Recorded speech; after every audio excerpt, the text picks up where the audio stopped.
Clip number 804۔ اس clip میں قرآن پاک کی سورہ طٰہٰ کی آیت نمبر 13 سے 15 تک کی تلاوت، ترجمہ اور تفسیر قرآن صراط الجنان آپ سماعت فرمائیں گے۔ بسم اللہ الرحمن الرحیم۔ ترجمہ: اللہ کے نام سے شروع جو نہایت مہربان رحمت والا ہے۔ وَأَنَا اخْتَرْتُكَ فَاسْتَمِعْ لِمَا يُوحَىٰ۔ ترجمہ: اور میں نے تجھے پسند کیا تو اب اسے غور سے سن جو وحی کی جاتی ہے۔ وَأَنَا اخْتَرْتُكَ، اور میں نے تجھے پسند کیا۔ اللہ تعالیٰ نے حضرت موسیٰ علیہ السلام سے ارشاد فرمایا کہ میں نے تیری قوم میں سے تجھے نبوت اور رسالت کے لیے پسند کر لیا اور تجھے اپنے ساتھ کلام کرنے کے شرف سے مشرف فرمایا، تو اب غور سے سن جو تیری طرف وحی کی جاتی ہے۔ حضرت موسیٰ علیہ السلام کی اس فضیلت کا ذکر ایک اور مقام پر صراحت کے ساتھ بھی موجود ہے، چنانچہ ارشاد فرمایا: یا موسیٰ ان اصطفیتک علی الناس برسالاتی وبکلامی فخذ ما آتیتک وکن من الشاکرین۔ اے موسیٰ، میں نے اپنی رسالتوں اور اپنے کلام کے ساتھ تجھے لوگوں پر منتخب کر لیا، تو جو میں نے تمہیں عطا فرمایا ہے اسے لے لو اور شکر گزاروں میں سے ہو جاؤ۔ نیز حضرت موسیٰ علیہ السلام نے جو ندا سنی اس کی کیفیت کے بارے میں ایک قول یہ بھی ہے کہ آپ علیہ السلام نے یہ ندا اپنے بدن کے ہر جز سے سنی اور سننے کی قوت ایسی عام ہوئی کہ پورا جسم اقدس کان بن گیا۔ اننی انا اللہ لا الہ الا انا فاعبدنی واقم الصلاة لذکری۔ ترجمہ: بے شک میں ہی اللہ ہوں، میرے سوا کوئی معبود نہیں، تو میری عبادت کر اور میری یاد کے لیے نماز قائم رکھ۔ اننی انا اللہ، بے شک میں ہی اللہ ہوں۔ ارشاد فرمایا کہ اے موسیٰ علیہ السلام، بے شک میں ہی اللہ ہوں اور میرے سوا کوئی معبود نہیں، تو تم میری عبادت کرو اور میری یاد کے لیے نماز قائم رکھو، تاکہ تم اس میں مجھے یاد کرو اور میری یاد میں اخلاص ہو اور میری رضا کے علاوہ کوئی دوسری غرض مقصود نہ ہو، اسی طرح اس میں ریا کا دخل نہ ہو۔ آیت کے آخری حصے اقم الصلاۃ لذکری کا ایک معنی یہ بھی ہے کہ تم میری نماز قائم رکھو تاکہ میں تجھے اپنی رحمت سے یاد فرماؤں۔ آیت وَأَقِمِ الصَّلَاةَ لِلذِّكْرِ سے حاصل ہونے والی معلومات۔ اس آیت سے 3 باتیں معلوم ہوئی۔ نمبر 1، ایمان کے بعد سب سے اہم فریضہ نماز ہے۔ نمبر 2، نماز کی ادائیگی اخلاص کے ساتھ اللہ تعالیٰ کی رضا حاصل کرنے کے لیے اور اللہ عز و جل کی یاد کے لیے ہونی چاہیے، نہ کہ لوگوں کو دکھانے کے لیے۔ نمبر 3، نماز ادا کرنے والے بندے کو اللہ عز و جل اپنی رحمت کے ساتھ یاد فرماتا ہے۔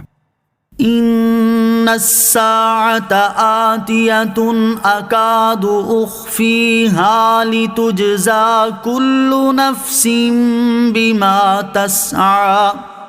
ترجمہ: بے شک قیامت آنے والی ہے، قریب ہے کہ میں اسے چھپا رکھوں تاکہ ہر جان کو اس کی کوشش کا بدلہ دیا جائے۔ ان الساعة آتیہ، بے شک قیامت آنے والی ہے۔ اس آیت کا خلاصہ یہ ہے کہ بے شک قیامت لازمی طور پر آنے والی ہے، اور قریب تھا کہ اللہ تعالیٰ اسے سب سے چھپا کر رکھتا اور یہ فرما کر بندوں کو اس کے آنے کی خبر بھی نہ دیتا کہ بے شک قیامت آنے والی ہے، یعنی لوگوں کو اس بات کا علم ہی نہ ہوتا کہ کوئی قیامت کا دن بھی ہے، اور اگر ایسا ہوتا تو لوگ بالکل ہی غفلت و لا علمی میں مارے جاتے۔ لیکن اس کے برعکس انہیں قیامت آنے کی خبر دی گئی ہے، جس میں حکمت یہ ہے کہ لوگوں کو معلوم ہو جائے کہ ہر جان کو اس کے اچھے برے اعمال کا بدلہ دیا جائے گا۔ البتہ اس کے ساتھ انہیں متعین وقت نہیں بتایا گیا کہ وہ بھی کئی اعتبار سے اکثر لوگوں کے لیے غفلت کا سبب بن جاتا، لہٰذا اس کی جگہ بغیر معین وقت بتائے محض قیامت کی خبر دے دی تاکہ اس کے کسی بھی وقت آنے کے خوف سے لوگ گناہوں کو ترک کر دیں، نیکیاں زیادہ کریں اور ہر وقت توبہ کرتے رہیں۔ موت اور قیامت کا وقت چھپائے جانے کی حکمت۔ یاد رہے کہ اس آیت میں یہ تو بتایا گیا ہے کہ قیامت آئے گی، لیکن یہ نہیں بتایا گیا کہ کب آئے گی۔ اسی طرح دیگر آیات میں یہ تو بتایا گیا ہے کہ ہر جاندار کو موت آئے گی، لیکن یہ نہیں بتایا گیا کہ کب اور کس وقت آئے گی۔ اس سے معلوم ہوا کہ قیامت اور موت دونوں کے آنے کا وقت بندوں سے چھپایا گیا ہے، اور ان کا وقت چھپانے میں بھی حکمت ہے۔ جیسے قیامت آنے کا وقت چھپانے کی جو حکمت اوپر بیان ہوئی کہ لوگ اس وجہ سے خوف زدہ رہیں گے اور گناہ چھوڑ کر نیکیاں زیادہ کریں گے اور توبہ کرنے میں مصروف رہیں گے، یہی حکمت موت کا وقت چھپانے میں بھی ہے۔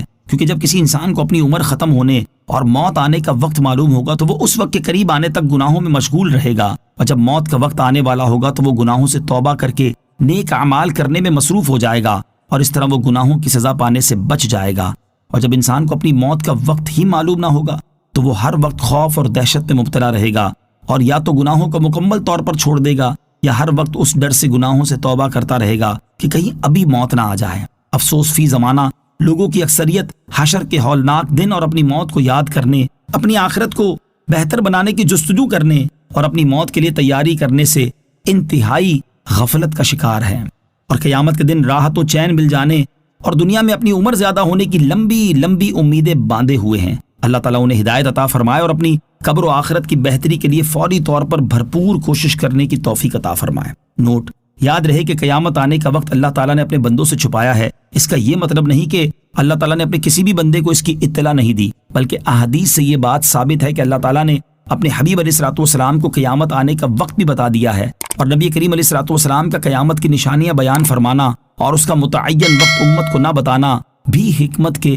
پیش نظر ہے۔